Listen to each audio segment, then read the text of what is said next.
extra hours.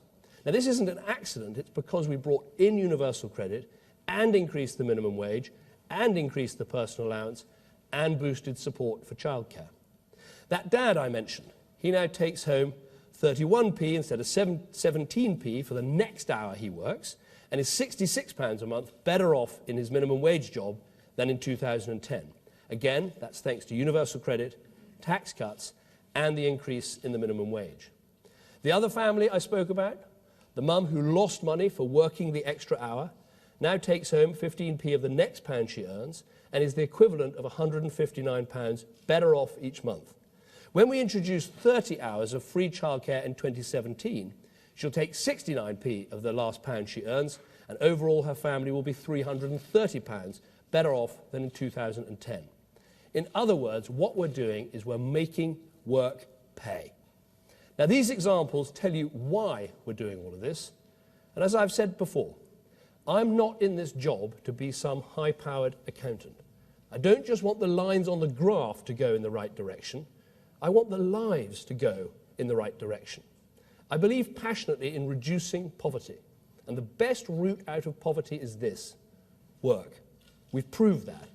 Since we came to power, we've got more people working in our country than ever before in our history. And the figures do speak for themselves. More women in work than ever before. Lower youth unemployment, lower long-term unemployment. 900,000 fewer people in our country on out-of-work benefits. Crucially, 245 households, 214,000 homes fewer where children are growing up when no one's working. Think about what that means. Think about what that means for the parents, for the children.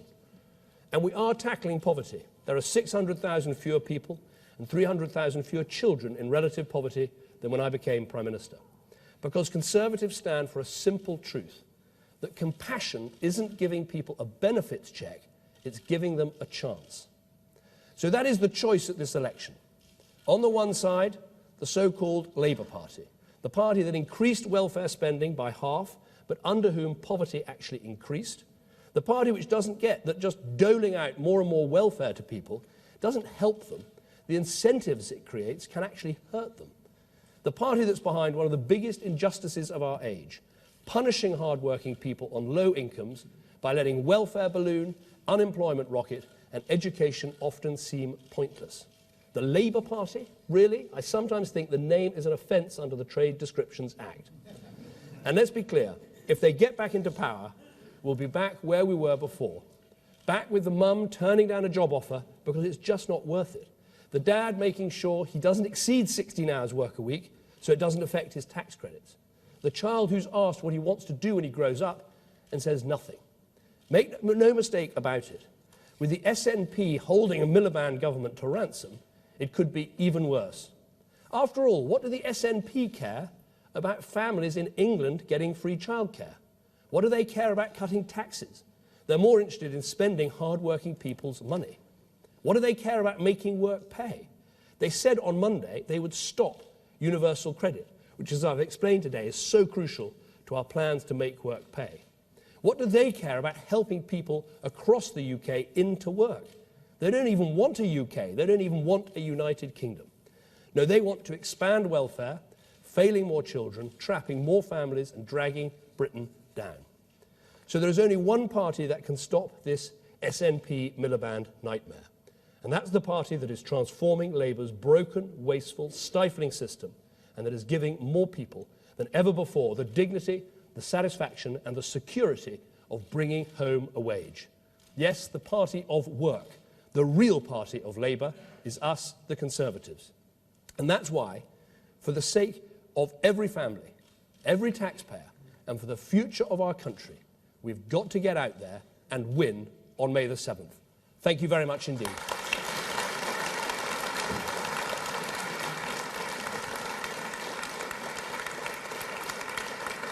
Thank you. Thank you very much.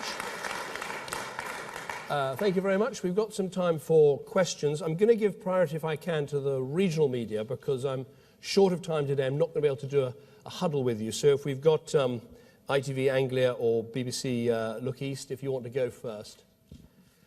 Yeah, Tom Barton, BBC Look East. You're campaigning here in Bedford today. Your opposite number, Ed Miliband's also in the east of England. How important is this bit of the world to your hopes of being Prime Minister after May the 7th?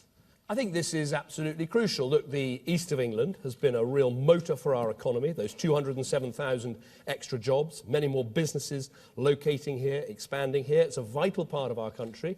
And yes, seats like Bedford, seats like Ipswich will be absolutely key to determining the outcome of this election. And I want people here in Bedford to feel empowered. If you want to continue with the economic plan that's working, to carry on with the jobs and the growth and the tax reductions, to carry on with the homes that we're building for people, then the Conservatives are only 23 seats short of a majority. If we re-elect Richard Fuller here in Bedford and win 23 other seats in this region and elsewhere in the country, we can continue with that plan, guaranteed, and we can avoid this potential nightmare of a weak Labour government held to ransom by Alex Salmond and Nicola Sturgeon. That is the choice. And the choice, frankly, has just got even more important than it already was. So that is why it's so important to be campaigning hard here in such a vital part of our country. I've got... Sorry, yes.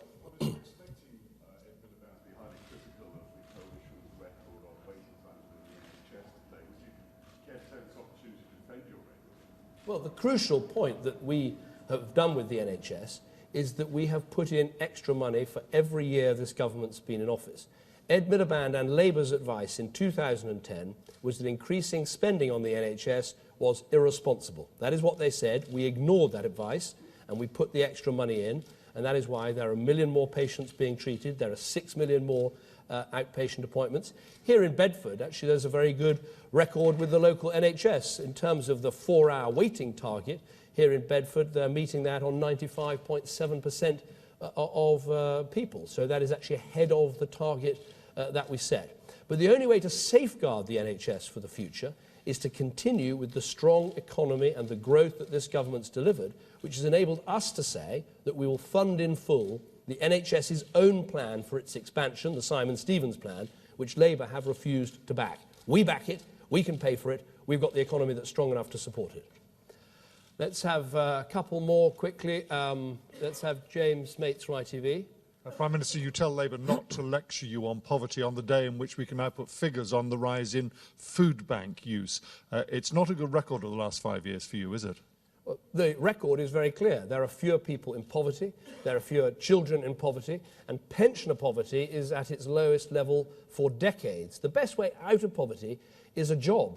And what this government has done more than anything else is created more jobs than ever before in our history. For every day since I've been Prime Minister, there are 1,000 more people in work. And the vision is very exciting, which is we created 2 million jobs in this Parliament. If we can create 2 million in the next Parliament, we would actually be well on track for full employment in our country. And that's our ambition, and that's the best route out of poverty. Final question from Sky. Prime Minister, turning again to those hard-working individuals that you were talking about, a rather industrious Wikipedia user has had their account closed, having made some unfavourable edits to the pages of several senior Conservatives. It's alleged that this is the work, directly or indirectly, of your party chairman. Do you have full confidence in Grant Shapps? Grant does a great job. He's made a very clear statement about this, and I've got nothing to add to that. Can I thank you all very much for coming? Can I please commend you for your hard work on behalf of Richard. He really is a first-class Member of Parliament. He's done a great job for these last 5 years. Let's get out there and back him as part of the extra 23 seats we need to get for an overall Conservative majority to safeguard this country's economic future and build on the record of the last 5 years. Let's not let it all go to waste. That's what's at stake in just 15 days' time, and that's what we're going to be fighting for as hard as we can right across our country. Thank you very much indeed.